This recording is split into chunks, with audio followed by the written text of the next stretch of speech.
Hello friend, welcome to यहाँ सब। इस वीडियो में हम अध्याय 15 जैव विविधता एवं संरक्षण के सभी दीर्घ उत्तरीय प्रश्नों के आंसर देखेंगे। हमने इस चैनल पर आपको अध्याय 1 से लेकर अध्याय 15 तक जीव विज्ञान के सभी प्रश्नों के सॉल्यूशन प्रोवाइड करवा दी है, तो उनका अच्छी तरह से अध्ययन कर ले। ये सभी प्रश्नों के answer exam point of view से बहुत ही ज़्यादा महत्वपूर्ण है। चैनल को जरूर सब्सक्राइब कर ले। तो चलो शुरू करते हैं। जैव विविधता एवं संरक्षण के दीर्घ उत्तरीय प्रश्न। इसमें आपसे पहला प्रश्न पूछा हुआ है, वन्य प्राणियों के नष्ट होने के कोई 5 कारण लिखिए, अथवा वन्य जीवों के विलुप्तीकरण के 5 कारणों को लिखिए। इसका करेक्ट आंसर देखेंगे हम, वन्य प्राणियों के नष्ट होने के 5 कारण। तो इसमें पहला कारण है वन्य प्राणियों के आवासों का प्रतिकूल परिवर्तन। वन कटने के कारण वन्य प्राणियों का आवास परिवर्तित हो जाता है। अगर मानव की आवश्यकता पड़ती है तो वह वनों की कटाई करता है, वनों की कटाई या खनन करता है।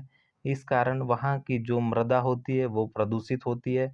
वनों के कटने के कारण वहाँ पर जो प्राणियों को भोजन मिलना था वह अच्छे से भोजन नहीं मिल पाता है। इसके लिए वे पलायन कर कर जहाँ पर पेड़ होते हैं, पौधे होते हैं, जहाँ उनको पोषण की प्राप्ति अच्छे से हो, उस स्थान पर वे चले जाते हैं, जिसके कारण इन पर प्रतिकूल प्रभाव पड़ता है। ताकि उस जो वातावरण में ये शरण लेने गए हैं, वहाँ के वातावरण में इनको रहने सहने में थोड़ा टाइम लगता है, वहाँ के वातावरण का अनुसरण करने में भी टाइम लगता है। इस प्रकार से इन पर प्रतिकूल प्रभाव पड़ सकता है। नेक्स्ट है शिकार। पैसा कमाने तथा मनोरंजन के लिए वन्य प्राणियों का अंधाधुंध शिकार किया जा रहा है। ऐसा माना जाता है कि जो हाथी होता है, वो हाथी दांत होते हैं, वो बहुत उपयोगी होते हैं, गहने बनाने में उपयोग किए जाते हैं। जो गेंडा के सींग होती है, वे औषधियों में उपयोग की जाती। इन कारणों से भी शिकार हो रहा है। ये इस कारण से जो वन्य प्राणी हो रहे हैं वे नष्ट हो रहे हैं। नेक्स्ट हो गया वैधानिक नियमों की कमी। हमारे देश में शक्तिशाली वैधानिक नियम नहीं है, उनको लागू कड़ाई से नहीं किया जाता है, जिसके कारण शिकार हो पाता है, या मनोरंजन के लिए पैसा कमाने के लिए लोग बाग शिकार कर लेते हैं या वनों की कटाई करते हैं। इस प्रकार से शक्तिशाली नियम नहीं होने के कारण वन्य प्राणियों को विलुप्ति की ओर अग्रसर होना पड़ रहा है। नेक्स्ट है प्राकृतिक विविधताएं। प्राकृतिक समुदा अनियंत्रित धोन से आई विपदाओं के कारण भी वन्य प्राणी घटे हैं। जैसे प्राकृतिक विपदा में हो गया, जंगलों में आग लग जाती है, जिसके कारण बहुत से जानवर नष्ट हो जाते हैं। या तो प्राकृतिक संपदा का दोहन से मतलब है वहाँ की वनों की कटाई हो रही है, वहाँ के जो लकड़ी है उनका उपयोग फर्नीचर में हो रहा है, उद्योगों में हो रहा है, या वहाँ पर जो उपस्थित खनिज हैं उनका खनन हो रहा है, जिसके कारण वहाँ पर जंगलों की कटाई होती है, मृदा प्रदूषित होती है।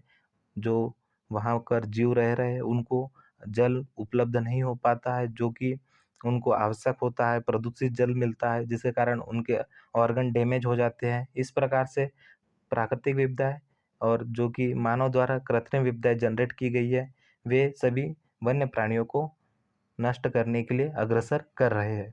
नेक्स्ट हो गया प्रदूषण। वन्य प्राणियों के आवासों में प्रदूषण के कारण भी वन्य प्राणी नष्ट हुए हैं।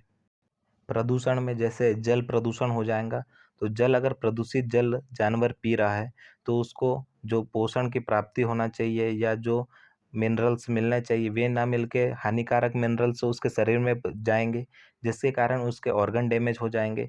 या तो मृदा प्रदूषण, जिसके कारण वहाँ की मृदा पर घास नहीं उत्पादित हो पाएंगी, जिसके कारण जीव अपना पोषण नहीं प्राप्त कर सकता है। या तो जो पॉलीथीन हो गया, पॉलीथीन अगर जानवर के शरीर में चली जाएंगी तो जानवर की मृत्यु हो जाएंगी। इस प्रकार से प्रदूषण भी वन्य प्राणियों के नष्ट होने के लिए जिम्मेदार है।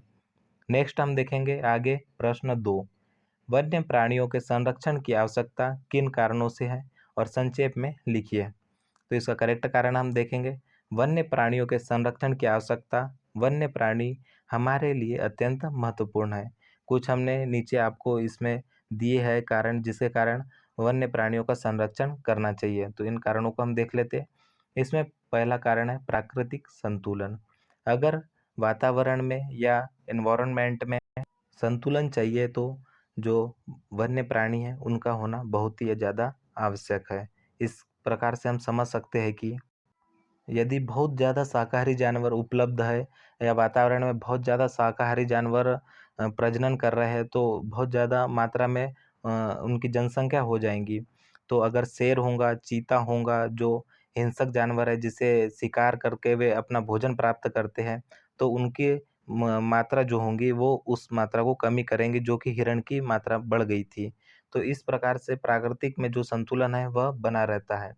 नेक्स्ट कारण है आर्थिक महत्व।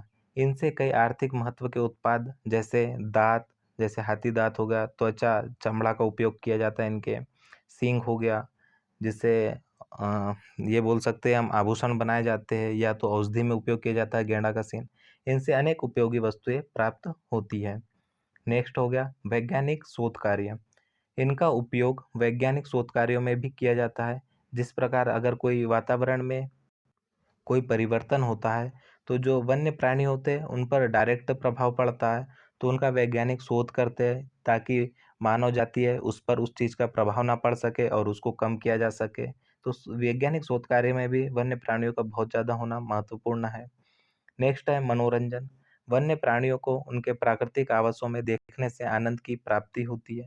तो मनोरंजन के लिए वन्य विहार होते हैं, इसमें सफारी की जाती है, या बड़े-बड़े उद्यान होते हैं, वहाँ पर वन्य प्राणी अपने आवास में रहते हैं, उनको लोग देखते हैं, पर्यटन होता है। इसके कारण आर्थिक तौर पर भी देश को मजबूती मिलती है, ताकि जो मनोरंजन होता है इससे रेवेन्यू प्राप्त होता है, जिससे सरकार को अधिक मात्रा में अगर रेवेन्यू मिलेगा तो वह सरकार अधिक विकास के कार्यों में अपना योगदान दे पाएंगी। तो इस प्रकार से मनोरंजन में भी बहुत ज़्यादा वन्य प्राणियों का महत्व होता है। नेक्स्ट है धार्मिक तथा सांस्कृतिक मूल्य। इनके साथ हमारी धार्मिक भावनाएं तथा सांस्कृतिक भावनाएं जुड़ी हुई होती है। जैसे गाय का संरक्षण किया जाता है ताकि गाय हमारी माता है, दूध देती है, गोबर देती है, जिससे उपले बनाए जाते हैं, या तो हाथी को कोई पूजते हैं, या तो भेड़ों को पूजते हैं। इस प्रकार से जो उनको आवश्यकता है कि पूर्ति करती है, उन चीज़ों को लोग बाग पूजते हैं। ये धार्मिक भावनाएँ जुड़ी हुई होती है। इस प्रकार से भी वन्य प्राणी बहुत ही ज़्यादा महत्वपूर्ण होते हैं। नेक्स्ट हम देखेंगे प्रश्न 3, संकटग्रस्त प्रजातियाँ क्या है? इनके विभिन्न प्रकारों का वर्णन कीजिए। पौधों की लगभग 20,000 से लेकर 25,000 प्रजातियाँ विनाश की कगार पर पहुंच चुकी है, यह एक अनुमान है। इनका संरक्षण आवश्यक है। ऐसी जातियों के पौधे व जीव जंतु को ही संकटापन्न या लुप्तप्राय जातियां कहते हैं। इनका वर्णन रेड डाटा बुक में किया जाता है। रेड डाटा बुक आप याद रखिए, जिसमें लुप्तप्राय जंतुओं का हम वर्णन करते हैं। The Indian plants red data book में संकटापन्न जातियों को निम्नलिखित समूह में वर्गीकृत किया गया है। इसमें लगभग 6 समूह वर्गीकृत किए गए हैं। उन 6 समूह को हम देखेंगे। इसमें पहला समूह है विलुप्त। ऐसे पौधे जो कि पूर्व में किसी विशेष स्थान में पाए जाते थे, लेकिन वर्तमान में वे अपने प्राकृतिक स्थानों से लुप्त हो गए हैं, उन्हें ही लुप्त प्रजातियां कहते हैं। एक प्राकृतिक आवास होता है प्रजातियों के रहने का, उस अगर क्षेत्र में वह उपलब्ध नहीं होती है या नहीं मिलती है तो उसे विलुप्त प्रजातियां कहते हैं। ऐसे पौधे जब उनके प्राकृतिक आवास स्थानों पर उपलब्ध नहीं होते हैं तब उन्हें विलुप्त प्रजाति माना जाता है। इनका संरक्षण असंभव है। यदि वे उस प्राकृतिक आवास पर उपलब्ध ही नहीं होंगे तो उनका संरक्षण किस प्रकार से किया जाएगा? तो यह संरक्षण असंभव हो जाएगा। नेक्स्ट हम देखेंगे सेकंड, लुप्त प्राय। तो इसमें ऐसी पादप प्रजातियां जो कि लुप्त होने की स्थिति में हो, एवं यदि वही पारिस्थितिक परिस्थितियां बनी हुई रहेंगी तो यह जल्द ही विलुप्त हो जाएंगी, उन्हें नहीं बचाया जा सकेगा। तो इन प्रजातियों को हम लुप्तप्राय प्रजातियां कहते हैं। इनकी संख्या धीरे धीरे कम होने लगती है और इसमें प्रजनन की संभावनाएं भी धीरे धीरे घटने लगती है। तो यह लुप्तप्राय प्रजातियां है। तो इनका भी संरक्षण बहुत ज़्यादा आवश्यक होता है। यह पर्यावरण पर डायरेक्ट तो नहीं प्रभाव पड़ेगा इनकी प्रजातियों पर विलुप्त होने पर परंतु धीरे-धीरे ये प्रजनन की जो क्षमता होती है उसको भी खो देंगे और अपने जो पर्यावरणिक दोष है उनके कारण यह अपने अंत की ओर अग्रसर होने लगेंगी। नेक्स्ट है थर्ड, वल्नरेबल या चपेटे में। ऐसी पादप प्रजातियां जो कि कुछ ही समय में लुप्तप्राय स्थिति में पहुंचने वाली हो, उन्हें ही वल्नरेबल प्रजातियां कहते हैं। यदि इन्हें लगातार इन्हीं पारिस्थितिक स्थितियों का सामना करना पड़ता है तो तब ये प्रजातियां भी लुप्त होने लगती है। तो यह जो वल्नरेबल या चपेटे में है वे आसपास के पर्यावरण के कारण धीरे धीरे उससे प्रभावित होंगी और उसके चपेट में आ जाएंगी, जिसके कारण इनका भी लुप्त प्राय होना आवश्यक हो जाएगा। तो यह हो गए वल्नरेबल, यह लगभग लुप्त प्राय से रिलेटेड ही है, जो चपेटे में आती है प्रजातियां। नेक्स्ट है दुर्लभ प्रजातियां।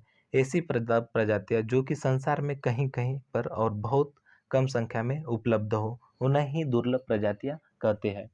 ऐसी प्रजातियां प्रारंभ से ही लुप्त प्राय या वल्नरेबल नहीं होती है, लेकिन धीरे धीरे लुप्त प्राय स्थिति में आ जाती है और अंत में समाप्त हो जाती है। तो कुछ पादप प्रजातियां होती है जो कि कम संख्या में उपलब्ध होती है, परंतु ये बहुत ही ज़्यादा उपयोगी दुर्लभ होती है। तो यह प्रजातियां जो होती है, ये आसपास के माहौल के कारण धीरे धीरे अपने लुप्त प्राय की स्थिति में आ जाती है। नेक्स्ट हो गया अपर्याप्त जानकारी। तो ऐसी कुछ जो पादप प्रजातियां हैं जिनकी हमको जानकारी उपलब्ध नहीं है। ऐसी भी जातियां होती जो कि जानकारी नहीं, परंतु वे तो विलुप्त होंगी पर्यावरण की कंडीशन के कारण। तो ऐसी अपर्याप्त जानकारी वाली भी पादप प्रजातियां होती हैं। नेक्स्ट है खतरे से बाहर। ऐसी समस्त पादप प्रजातियां जो कि उपयुक्त श्रेणियां 1 से 5 के अंतर्गत पहुंच चुकी होती है, लेकिन उनके संरक्षण के पश्चात पूर्व के आवास स्थान पर स्थापित हो जाती है, उन्हें इस समूह में रखा जाता है। जो उनका प्राकृतिक आवास होता है वहाँ पर वे मिल जाती है, वहाँ पर वे उपलब्ध होती है, उनका संरक्षण अच्छे से किया जा रहा होता है, तो वे खतरे से बाहर होती है। नेक्स्ट हम देखेंगे राष्ट्रीय उद्यान क्या है। भारतवर्ष में किन्हीं 5 राष्ट्रीय उद्यानों का वर्णन कीजिए। इसमें आप करेक्ट आंसर देखेंगे, राष्ट्रीय उद्यान के बारे में जानेंगे और कितने राष्ट्रीय उद्यान है वो भी देखेंगे और कुछ इंपॉर्टेंट राष्ट्रीय उद्यानों के बारे में भी देखेंगे। तो इसका करेक्ट आंसर देखते हैं चलो। वह क्षेत्र जो भारत सरकार द्वारा वन्य जीवन के विकास के लिए घोषित किया गया हो, वह राष्ट्रीय उद्यान कहा जाता है। ऐसे क्षेत्रों में वनों की कटाई, पशु चारागाह या पशुचारण, खेती इत्यादि नहीं की जा सकती या उसकी अनुमति नहीं होती है। हमारे देश में लगभग राष्ट्रीय उद्यान 66 है। आप इसको अच्छे से देख लें, 66 राष्ट्रीय उद्यान है जिनका कुल क्षेत्रफल 33,988.14 वर्ग किलोमीटर है। हमारे देश के कुछ राष्ट्रीय उद्यान का हम देखेंगे इसमें। इसमें पहला हो गया शिवपुरी पार्क। यह शिवपुरी पार्क जो कि मध्य प्रदेश में स्थित है, यह ग्वालियर के पास शिवपुरी में एक झील के किनारे स्थित है। इसमें जानवर हमें मिलते हैं, चीतल, सांभर, बाघ प्रमुख रूप से पाए जाते हैं इसमें। नेक्स्ट है गुंडे डियर पार्क। यह काले चीतल तथा एल्बिनो हिरण के लिए स्थापित किया गया है। यह चेन्नई के पास तमिलनाडु में स्थित है। नेक्स्ट हम देखेंगे जिम कॉर्बेट पार्क। यह उत्तराखंड में नैनीताल के पास बनाया गया है। यहाँ शेरों को संरक्षित किया गया था। इससे पहले हेली नेशनल पार्क भी कहा जाता था। इसे स्थापना 1936 में की गई थी। नेक्स्ट हम देखेंगे बेतला राष्ट्रीय उद्यान। और जो जिम कॉर्बेट राष्ट्रीय पार्क है, यह भारत का पहला राष्ट्रीय उद्यान है, इसको भी आप अच्छे से याद रख लें। नेक्स्ट है बेतला राष्ट्रीय उद्यान। यहाँ बाघों व हाथियों का संरक्षण किया गया है। बिहार राज्य के पलामू जिले में बेतला राष्ट्रीय उद्यान स्थित है। नेक्स्ट हम देखेंगे इचिगम राष्ट्रीय उद्यान। यहाँ पर चीता, काले भालू, कस्तूरी मृग, एंटीलोप, हिमालय टहर, जंगली बकरी तथा कश्मीरी बारहसिंगों का संरक्षण कश्मीर में किया गया है। इचिगम नहीं है, ये दचिगम है, इसको आप अच्छे से लिख लीजिए, गलत हो गया, इचिगम नहीं दचिगम है। नेक्स्ट हम देखेंगे प्रश्न 5, भारत में वन्य जीवन की विलुप्ति के कारणों की विस्तृत व्याख्या कीजिए। इसका करेक्ट आंसर देखेंगे आदिकाल से ही जंतुओं की विभिन्न जातियां प्राकृतिक कारणों से विलुप्त होती जा रही है। इसमें प्रमुख हो गया एमोनाइट्स, दैत्याकार सिफ्लोपाडस और ब्रेंकियोपाडस तथा डायनोसॉर्स। मानव के आगमन के पूर्व ही मध्यजीवी कल्प के समाप्त होते होते विलुप्त हो गए। बढ़ती मानव जनसंख्या ने वन्य जीवन एवं उनके प्राकृतिक आवासों का दोहन किया है, जिसके कारण जो प्रजातियां है वे विलुप्ति की ओर अग्रसर है। साथ ही बढ़ते शहरीकरण, औद्योगिकरण एवं प्रदूषण के परिणाम स्वरूप भी जंतुओं का विलुप्त होने की गति बढ़ी है। 17वीं सदी से 18वीं 19वीं सदी में जंतु क्रमशः 7, 11, 27, मतलब जो कि 17वीं सदी थी उसमें 7 जातियां नष्ट हुई थी, 18वीं सदी में 11 जाति नष्ट हो गई यानी विलुप्त हो गई, और जो 19वीं सदी थी उसमें 27 जातियां विलुप्त हो गई। परंतु जो अभी 20वीं सदी है इसमें अभी 67 जाति विलुप्त हो चुकी है और अभी अग्रसर विलुप्ति की ओर है। इसमें मानव द्वारा वन्य जीवन के विनाश के विभिन्न कारण निम्नलिखित 2 श्रेणियों में आते हैं। उन कारणों को हम देखेंगे। इसमें हो गया पहला कारण प्रत्यक्ष विनाश। इसमें प्रत्यक्ष विनाश में वे कारण आते हैं जिसमें डायरेक्ट तौर पर जो मानव की जातियाँ होती है, मानव होता है, वे उसको नष्ट करते हैं। इसमें पहला हो गया सुरक्षा, क्रीड़ा, मनोरंजन, मांस, गौरव, उपहार आदि के लिए जो मानव होता है वह जानवरों का शिकार करता है, उसको मारता है। यही कारण के कारण प्रत्यक्ष तौर पर विनाश उपलब्ध होता है वन्य प्राणियों का। इसमें जैसे शेर, बाघ, तेंदुआ, भेड़िया आदि जो जानवर है, इनका राजा महाराजा शिकार करते थे, जिसके कारण इनकी जो जनसंख्या है घट गई। या तो पशुधन हो गया, जब मतलब जो गायों की रक्षा करते थे कि जो शेर होगा वो उसकी गाय को ना खाए, गाय की सुरक्षा करे, जिसके कारण वो शेर को ही मार देते ताकि न रहेगा सांप न सॉरी जिसके कारण शेर, बाघ, तेंदुआ, भेड़ियों का विनाश हुआ है, जिसके कारण इन पर प्रत्यक्ष प्रभाव पड़ा है और इनके जातियां विलुप्ति की ओर अग्रसर हुई है। सौंदर्य प्रसाधनों, सुगंध द्रव्यों, साज सज्जा आदि के लिए भी इनका शिकार किया जाता है। इसमें प्रमुख तौर पर कस्तूरी मृग हो गया, जो गेंडे की सींग हो गई, हाथी दांत हो गया, इनका उपयोग किया जाता है। जो हाथी दांत हो गया, इनसे आभूषण बनाए जाते हैं। कामोद्यक कामोत्तेजक औषधियाँ बनाई जाती है। सींग जो कि होता है किसका, गेंडे का, और कस्तूरी मृग होता है, इससे सुगंध बनाई जाती है। इस कारण से इनका विनाश हो रहा है, इनका दोहन किया जा रहा है, इसके कारण इन पर प्रत्यक्ष तौर पर प्रभाव पड़ रहा है। नेक्स्ट है अप्रत्यक्ष विनाश। अप्रत्यक्ष विनाश में जैसे पर्यावरण हो गया, पर्यावरण के कारण जैसे प्रदूषण में जल प्रदूषण हो गया, मृदा प्रदूषण हो गया, या तो प्लास्टिक पॉल्यूशन हो गया। इस कारण से भी जो अप्रत्यक्ष तौर पर जंतुओं पर प्रभाव पड़ते हैं। इसमें वन्य जीवन के अप्रत्यक्ष रूप से विनाश के लिए भी अनेक कारण हैं। इनमें सर्वाधिक प्रमुख कारण है मनुष्य की निरंतर बढ़ रही जनसंख्या की विभिन्न आवश्यकताओं की पूर्ति के लिए होने वाले भूमि अधिग्रहण। जैसे जैसे मानव जनसंख्या में वृद्धि होती गई, आवास, कृषि, ईंधन एवं औद्योगिकरण आदि की आवश्यकताओं में भी वृद्धि हुई है, जिसके कारण आवासों का विनाश हुआ। जो कि प्राकृतिक जंतु थे उनके आवास नष्ट कर दिए गए। मरुस्थलों का प्रसार किया हुआ, जिसके कारण मरुस्थल प्रसारित हुए। मानव आवश्यकताओं की पूर्ति करता चला गया, जिसके कारण जो वनों की कटाई हुई, इसका प्रत्यक्ष प्रभाव वन्य जीव जंतुओं पर पड़ा और उनकी संख्या में लगातार कमी आती चली गई। कीटनाशकों के प्रयोग एवं पर्यावरणीय प्रदूषण ने भी जीवों का विनाश किया है। नेक्स्ट हम देखेंगे प्रश्न क्रमांक 6, वन संरक्षण के राष्ट्रीय तथा अंतर्राष्ट्रीय प्रयासों का उल्लेख कीजिए। इसमें करेक्ट आंसर हो जाएगा वन संरक्षण के लिए राष्ट्रीय स्तर पर प्रयास अंग्रेजी शासन के समय से ही प्रारंभ हो गए थे।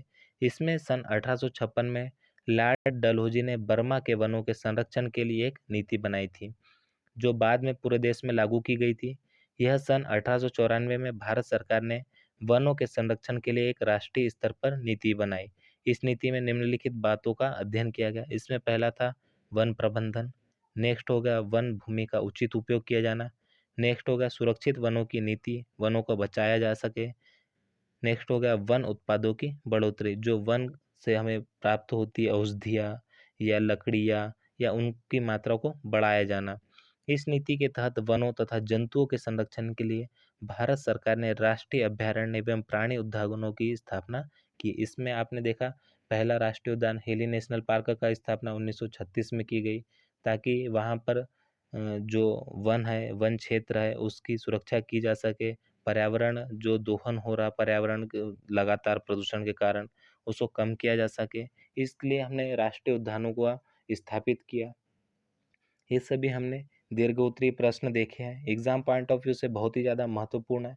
हमने इस चैनल पर आपको अध्याय 1 से लेकर अध्याय 15 तक के सभी प्रश्नों के सॉल्यूशन प्रोवाइड करवा दी है। तो इन प्रश्नों का आप आंसर अच्छे से लिख लिख कर प्रैक्टिस करें, और इसमें अगर आपको जो लैंग्वेज हमने प्रोवाइड की है वह हार्ड लगती है तो अपनी भाषा में लिखने का भी प्रयास करें, ताकि आपको ऑथेंटिक सॉल्यूशन अभी से मिल जाए और उसी को आप लिखकर अच्छे अंकों से पास हो सके। तो हमारे चैनल को जरूर सब्सक्राइब कर लें, वीडियो को लाइक और शेयर जरूर करें। इस चैनल पर आपको आगे हम केमिस्ट्री, फिजिक्स, हिंदी, मैथ्स इस प्रकार की वीडियो प्रोवाइड करवाते रहेंगे। तो हमारे चैनल को जरूर सब्सक्राइब कर लें। धन्यवाद।